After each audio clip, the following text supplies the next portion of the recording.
என்னது பேர்ட்ஸ் மில்கா? பென்டனோட தாத்தாவை ஸ்பாட் பண்ணேன் கைஸ்.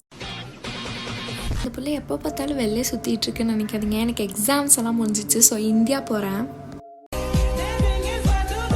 ஊரே கொழுந்து விட்டு எரியுது கைஸ். அதில் ஒரு நல்லா காத்தோட்டமான ஸ்பேஸை பார்த்துட்டு நல்லா ஆர்டர் பண்ணிட்டு உட்காந்துட்டோம். செம போர். அப்போ தான் ஃபுல் மெனு பார்க்கலான்னு பார்த்தப்போ தான் நம்ம பையன் பேர்ட்ஸ் மில்க் கண்ணில் கட்டினா. நீங்கள் நினைக்கிற மாதிரிலாம் அது ஒன்றும் இல்லை. பேர்டுக்கும் இதுக்கும் சம்மந்தமே இல்லை. சும்மா மஜாவாக இருக்கணும்னு வச்சுருக்கான். அப்புறம் நாங்கள் ஆர்டர் பண்ண பீஸா வந்துச்சு. காஃபி எல்லாம் குடிச்சிட்டு நெக்ஸ்ட்டு சூஷி சாப்பிட போனோம். ஆக்சுவலாக எனக்கு இது மினி விலாகா இல்லை ஃபுட் விலாகான்னு தெரியல. நாங்கள் சாப்ஸ்டிக் ப்ராக்டிஸ் எடுத்துகிட்டு இருந்தோம் கைஸ்.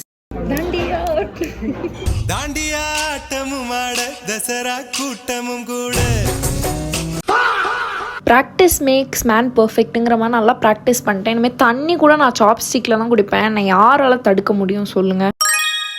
சூஷி பற்றி சொல்கிறதுக்கு எதுவும் இல்லை. ஆனால் வசாபி பையன் இருக்கான் பார்த்தீங்களா, ஒரு செகண்டில் மூக்குக்கு ஏறி கண்ணெல்லாம் சவந்துருச்சு. அழுகலாம் இல்லை, சும்மா கண்ணு வெட்டுச்சு. அப்படியே வீட்டுக்கு கிளம்பிட்டேன் கைஸ்.